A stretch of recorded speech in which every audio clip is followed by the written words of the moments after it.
Showed. No, I don't listen to podcasts. It's on YouTube. I will. I'll send you links and all that.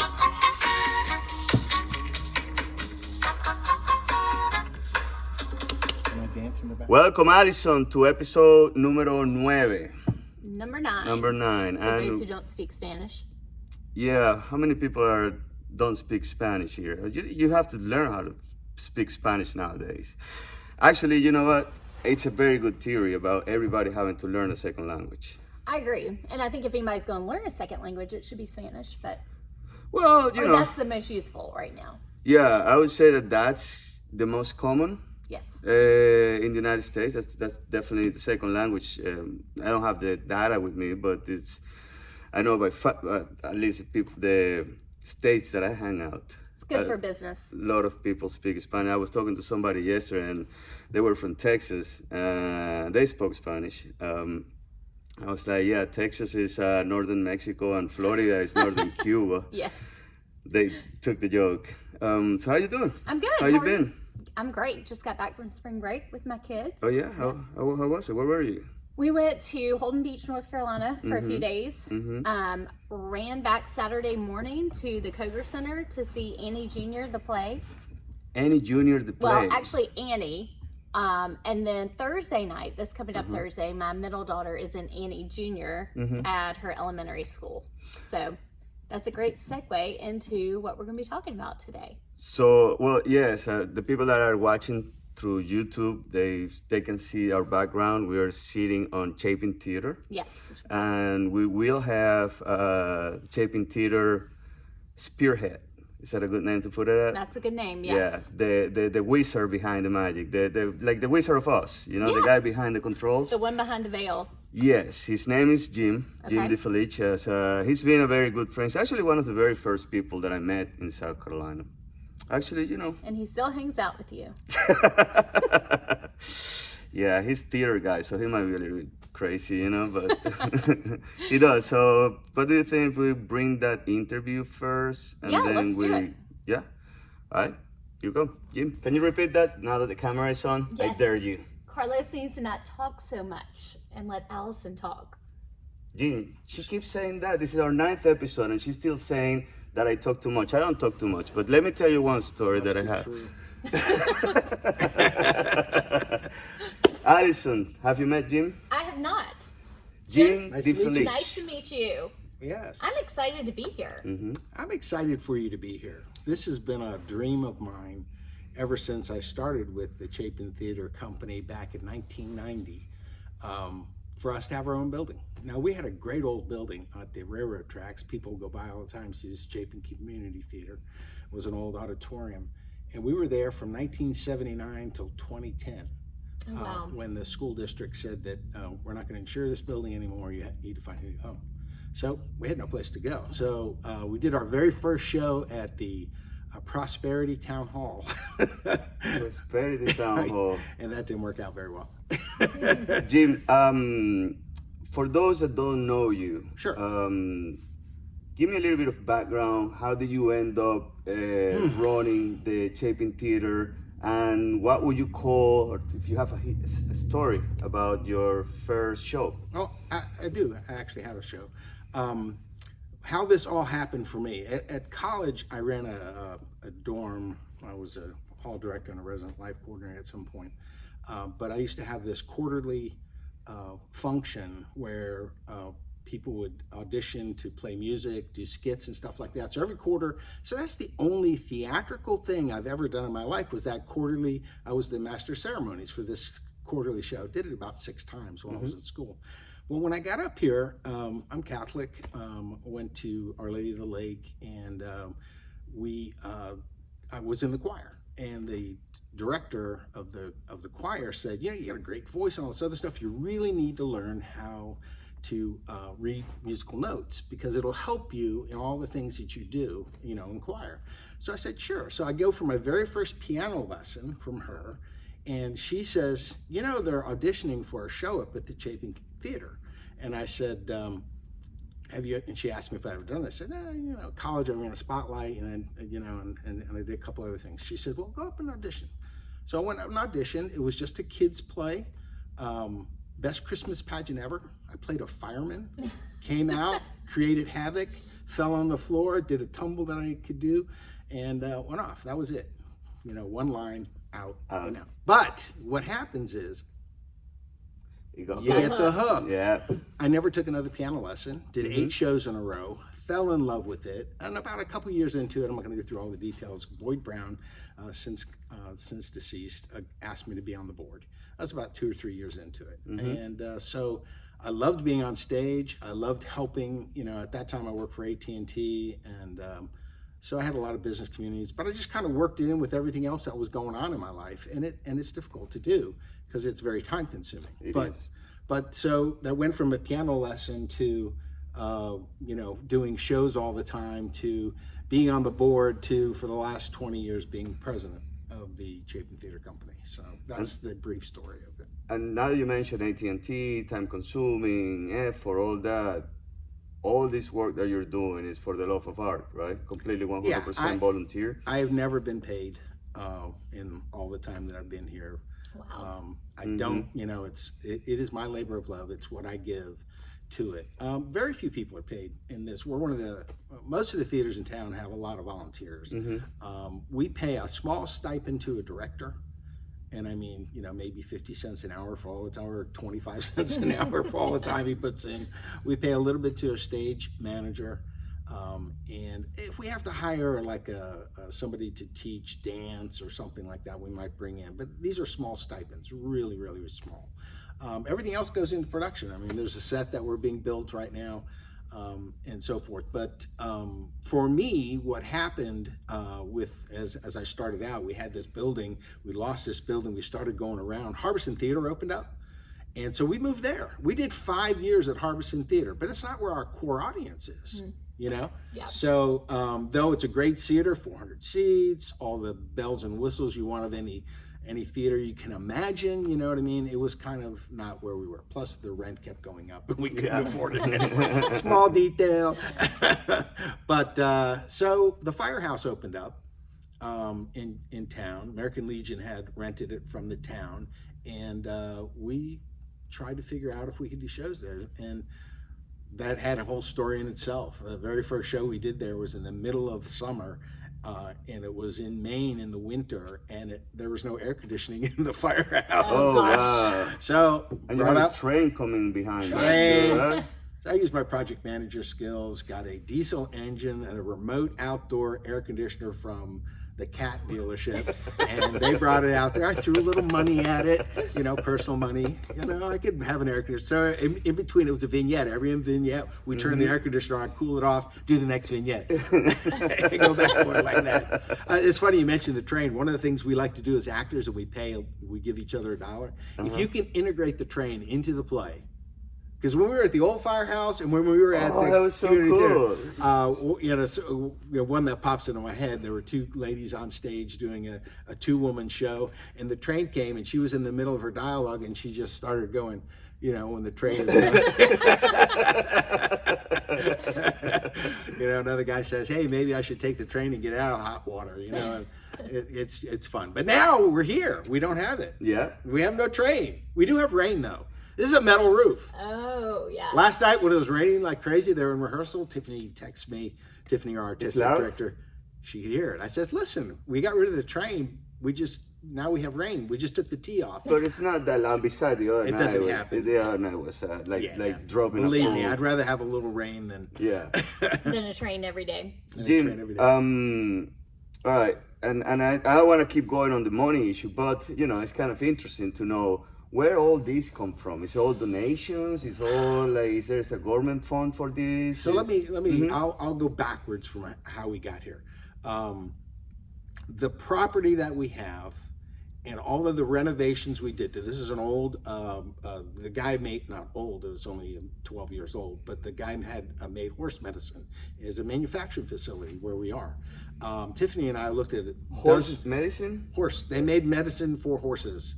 Okay. Well, the medicine that went to veterinaries. Okay. Yeah, that word. Vets. That's why they call it vet med. Okay, but anyway, and Tiffany and I went to a lot of buildings. You know, I used to get you all the time. Yeah. Carlos, I want to look at this building. Yeah. Okay, I talked to the guy who's never going to sell it. And we would go another one. No, it stinks. You know, and it goes. You know, not literally smelling, but it didn't work. I never thought that we were going to buy anything. I just enjoyed your company. Oh, is that what it was? But when we So walked everybody's in, working for free right now. when we walked into this. Hey. When we walked into this one, didn't mean to leave you hanging. When we walked into this one, I could see the potential. Like when people look at it from the out on the street, they're going, "Is a little green building has a theater in it?" You know what I mean? But you know, you can see the risers in the back there. But the stage is on the ground. Most stages are up. So we've taken the audience and made them higher than the rest of the stage, so you can actually see the production. But getting back to the money thing. Let's just say about $600,000 for 6 acres with 3 buildings on it. One building is used for a shop. It's an old garage. The other one's a house. We have costumes. We have some classes up there. We do board meetings up there. And then this main building, we have the stage along with a lobby, actor's dressing room. We have a bathroom in the actor's dressing room. In that old facility on the railroad track, we had to leave the building and go over to the mayor's office to use the bathroom. Okay? And then commitment. It was commitment. Actors. And now that's for It's an official poop. yeah, we're talking 20 plus years of my experience with it. There was nothing in the building, right, where you could do that. So $600,000 for the property, $250,000 to renovate it. So we have about $850,000 in this building. We've got some requests for grant money. I hope it comes in, because we still have some debt we haven't paid. But we borrowed about $280,000 of that money. The rest of it came from donations. Nice. You know, I mean, let's see, it was about a year and a half ago in November when we kind of locked into this building, and I just started asking for money. We did a lot of pitches, we sent out emails before every show. I made my cry for money, little Jerry Lewis act, trying to get people to donate. Yeah, I saw a couple of those cries. Yeah. Anyway, people just stepped up. I mean, we have a very large contributor who donated 2 acres of land. That's Ken Lovelace and John D. Lovelace. Thank you, Ken. Yeah, they were always great patrons, and they said, "Hey, you've lost your theater. We're going to give you 2 acres." But we could, never. The price of building a new building, which is expensive, and it gets more and more expensive as you go on. So we'd raise a little money, and the target got higher. Raise a little money, the target got higher. Especially you're dealing with commercial property, Yeah. I have somebody that just keep it simple. Whatever it's going to cost you on the residential side, multiply by 3. That will be your commercial quote. Gosh. And all the regulations and things that go along with it. So, Yeah, fun stuff. Huh? Fun stuff. We're gonna see a play about it, right? You already committed to some. The process of building a commercial property. Some government bureaucracy. Yeah. But hey, we're here, and I know Yes. that I know you. I know that this has been your dream at least for the 10 years that I've been knowing you, Jen. Yeah. So I'm excited to see. Why don't you talk? I'm sorry, Allison, do you have any questions? No, See, I talk too I don't much. get to ask any questions. All right, Allison, ask me a question, please. So when is the first play going to be? Well, we actually had the first play. Okay. We had. A lot of people asked me. They said, "Well, you're going to stay in the firehouse until you're ready to open this up." And I said, "No, I'm cutting the cord, and we're going to make it happen." Well, we did our first play. It was called Death by Design. It was a British comedy. And I knew that we needed the risers because people couldn't see the stage, but I didn't know how bad it was going to be. So as soon as the show opened up, I started blocking the last 2 rows of the theater because people couldn't see or hear the actors on there. So we jumped into this first play without the risers being built. So anybody listening to this, the risers are built, and you can't see the stage. And it's made a whole wonderful experience. But that show happened. And for those who don't know, risers are the structure that people sit on that makes you. If you think about a choir in a church, they're up on individual levels. Bleachers, but these are 3 foot wide, with chairs with cushions in them so that your bums are nice and comfy while you're watching. Protect the bumps. Well, I mean, we're talking 2 hours, some people can't handle it. But yeah, so our first play did happen, but our next show is happening, and it's called 37 Postcards. It's a romantic, it's a comedy with heartstrings, Okay. you know, which people love. People love a side story. They love a message. They love some, you know, some warmth within a comedy, and Right. this show has it. For me personally, my son, who's 35, has got a lead role in it. His first lead role ever. First show he's done in 10 years. 10 years. When I used to do all the summer shows. I used to be the evil guy. It was very good to be bad. So I think they say that in Descendants. yes, Don't they? they do, which is our summer show, The Descendants. But I played a character called Marva the Magnificent, and I was an evil magician. At the very end, you know, Merlin comes in and he banishes me by converting me into a 5-year-old kid, which was my son. I had a how I had a neat. tuxedo, black mustache. We put him in a tuxedo, painted a little black mustache on, and he had one word, "mommy," and ran off stage. That's cool, man. So that was his very first play. Now, 30 years later, he's doing a show here. What's his character? Can you tell about it? Sure, he's a young man who's been away for a while, and he's coming home, and he wants to introduce his fiancee to his family. It kind of ties up. Yeah. So he wants to introduce his fiancee to the family. So he comes in, and it's the interaction of the family, and it's like, you can go home. You know, it may be weird when you get there, but you can come home. So he comes home. One of the things that's, and I don't know that you'll be able to show it on here, but the action in this play happens on an angle. That end of the stage is lower than this end of the stage. I noticed Visually, it's not physically theater magic. If you look at the chair rail and the I didn't crown notice molding, that. You didn't notice No. it's all going down. That opening right there to the stairwell is angled. I noticed the paintings, and I just thought that, you know, It was a it's skew. work in We're progress. work in progress. Work in But anyway, progress. so you have to, you know, Huh. that's one of the things. But none of the family, they're okay. You know, they're wealthy enough people, but no one's noticed it except him when he comes home. He said, like, you know. What's the purpose of it, or are you gonna spoil it if you say? What's the purpose of it? of the angle? Yeah, It's sinking. it's a metaphor. Ooh. Oh. Look at him. He's trying to go deep Big on his words house. there. Oh my goodness. I've been hanging out too long. Oh, she's with- educated. She's you used need to to the let her teacher, speak yeah. some more so You you can should. learn. Well, yes, go ahead. I see where this conversation is going now. She gave me $5. I Well, How many times can you we're mention it? listening. did. So I'm curious. You said your son has the lead role in this one. Yeah. Do you have pretty much the same actors and actresses for each play? I would say the really cool thing about my experience in Columbia, I've acted in every stage on Columbia for the most part. Trust Us, Town, Workshop, Village Square. You know, I've been involved in all of them. And what I found was that everyone just wants to be on stage, right? So art directors sometimes come from downtown. Jessica Fichter, who was on my board, who went to New York, produced a show, Poof, which we did in New York, by the way, a Chapin Theatre show in New York, Neat. is now the executive director at Trust Us. When I get involved in this early on, all the people that got me involved, Houston McMillian, Madeline McMillian, Randy Hanna, David Avon, all these people were here, and they went to Deborah Leopard, they went to Trust Us, or they went to Village Square. So to the answer to your question is, I think the actors move all around. Last show we did, Death by Design, a couple people that normally do show at Town and Workshop, Village Square, on stage here. So it's a community of people that travel around, and it's all about the performance.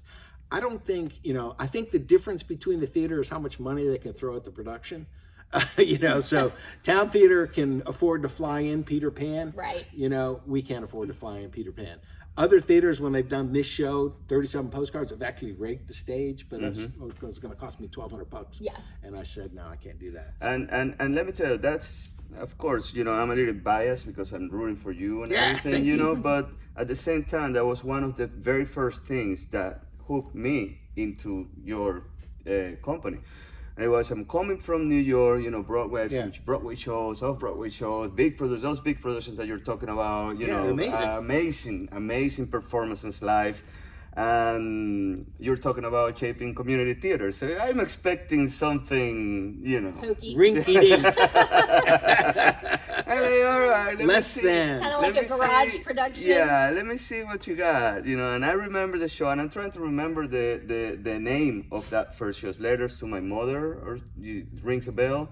It was something about motherhood out loud. Motherhood Out Loud. Motherhood out loud. His brain is There not you dead go. yet. Brain right You had your there. coffee this morning. Motherhood Out Loud. It was a play with stories about being a mom, right? Yeah. So you cannot put me in a play that I will not relate at all. You know, motherhood. I obviously not a mother, Yeah. and so it's the first time, and seeing a play that I don't have any relationship that I can figure it out other than my wife. You know, Right.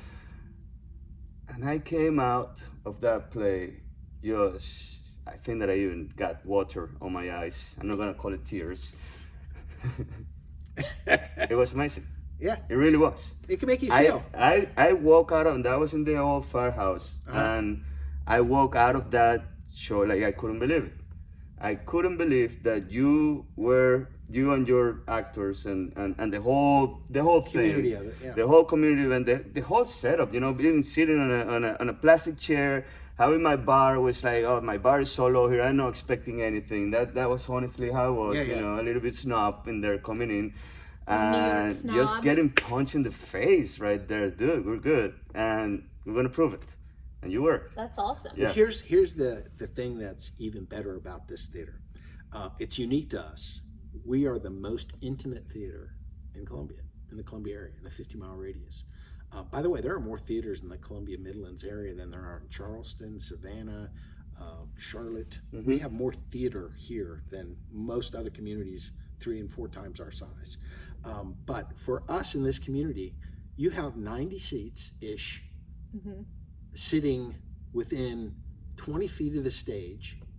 You are in the play as an audience member. And from an actor standpoint, the audience is in the play with you. You feel them, they feel you.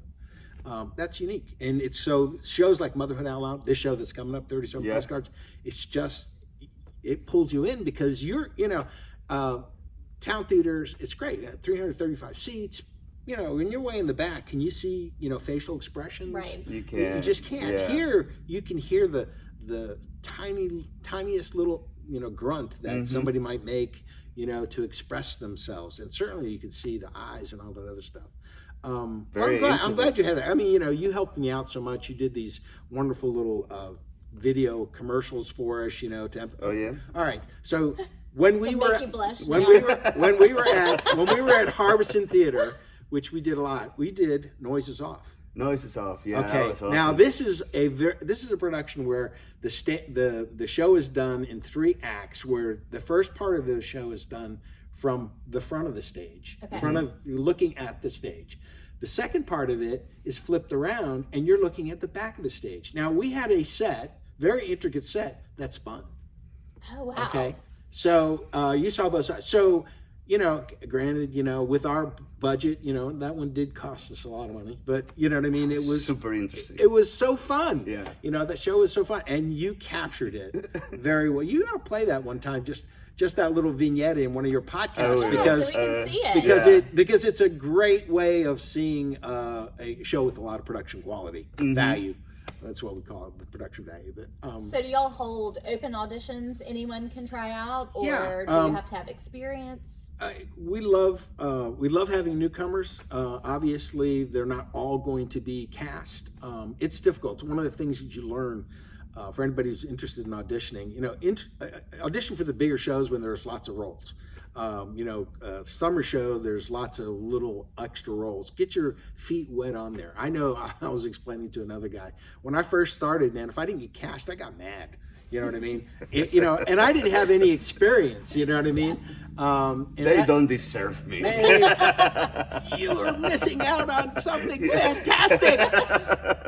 But I learned that be humble, get what you can get, just go out for the next one. What people don't recognize is, a lot of it is, again, this is for fun, right? No one's being paid.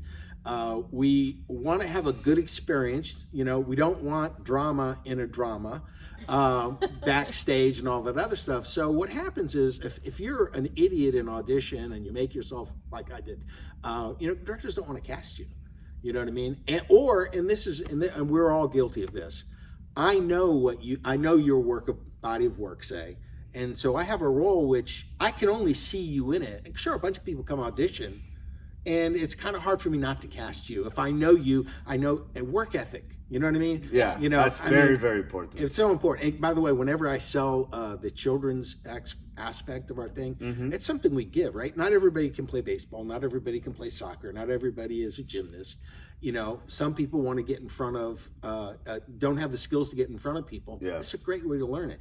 And you learn team building, and you learn how to take, direction and respect authority. I mean, all these things are elements of our kids' program. I want to bring my son to give the shot at it. We're running out of time, but I would love to give us a snippet of how do we contact you for classes? What's your next show?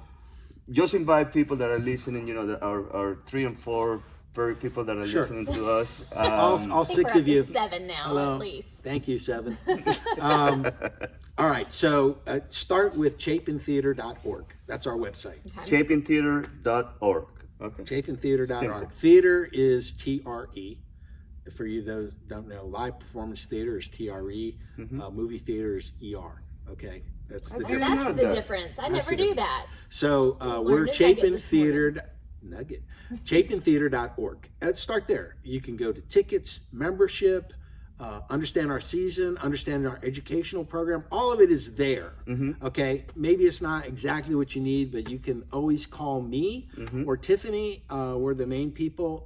My number is probably on the website somewhere, but it's 803-404-0015. It's a simple number, 404-0015, in area code 803. And, I talk to people all the time. If you're a member, the cool thing about it, I said this is an intimate theater, so our first couple of rows fill up really fast, and a lot of times we sell out.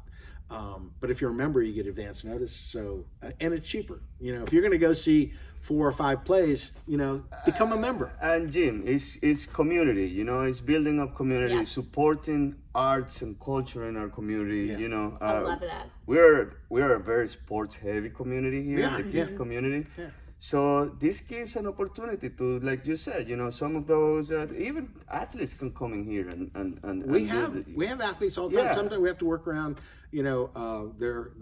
their practice schedules and things like that. But we certainly, my son, for instance, he's a software developer, and he's got 3 young girls. And he talked to his wife, and he said, can I do this show? I'd like to do it. And she said, yeah, you can do it if you can, help me with dinner and getting the kids to bed. So he went to the director and he said, if you want to cast me, I can't start rehearsals until 8. So he accommodated it, worked everything around it, and it's hard on a show like that. So to answer your question, auditions are on our website. Get on our mailing list. There's a way to get on that, and then you'll get notification for auditions. Nothing generally is precast, but there are people, like I said, we're humans, right? So if I'm a director and I'm thinking, okay, I'm going to do this show, I'm thinking about the body of people in Columbia and who might do the best job at that.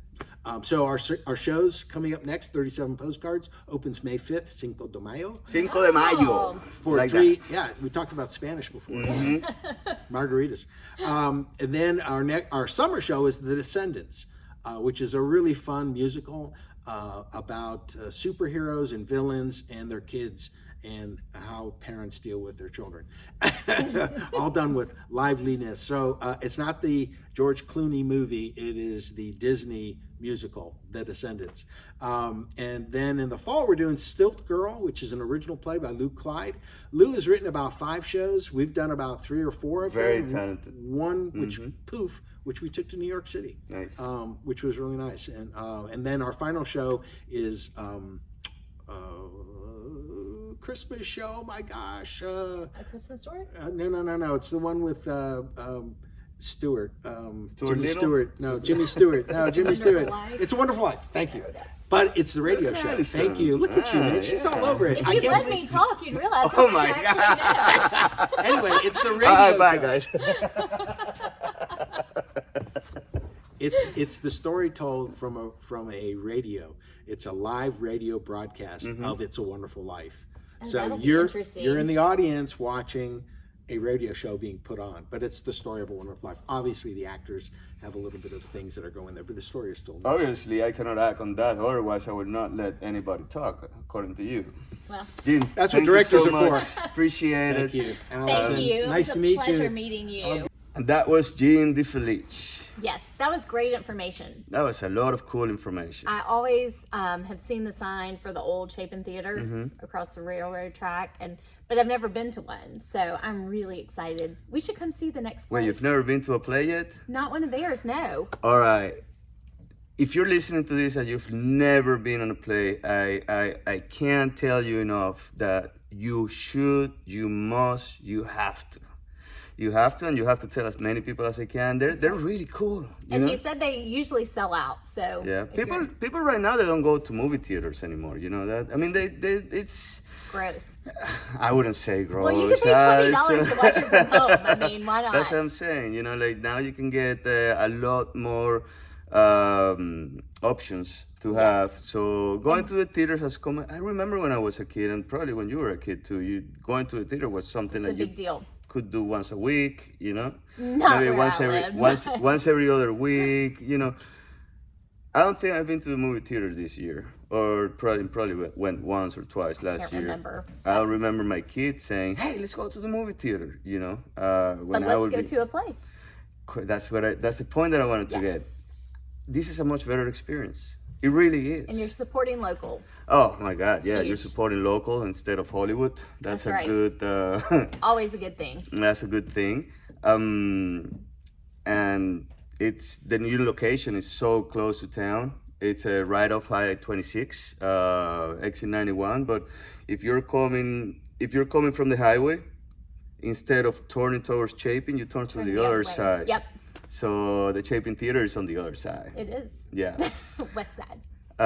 That's pretty much it. That's That's a it. cultural episode, Allison. Yes. So Learning more about the arts. anything you want to say, since I don't let you talk, you got at least one more minute. I don't have anything to say. See? I'm all out of words. You give me an opportunity and I have stage fright. Jim's gave not you- gonna let me try out for his place. Allison, I gave you a full minute. I know. Next time I'm just gonna have to cut you back to 5 seconds I again. know. You work better than 5-second bursts. You think? Nah, you can talk. I've seen you talking.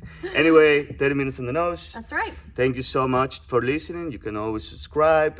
We appreciate that you subscribe. And actually, what do I appreciate most is your feedback. Feedback. You know? We want to hear what you think. I love listening to people. Hey, I heard your podcast. I heard you saying, we joke about 10 people, but there's more than 10, and I appreciate that. We appreciate Yes. The silent listeners. this. Bye.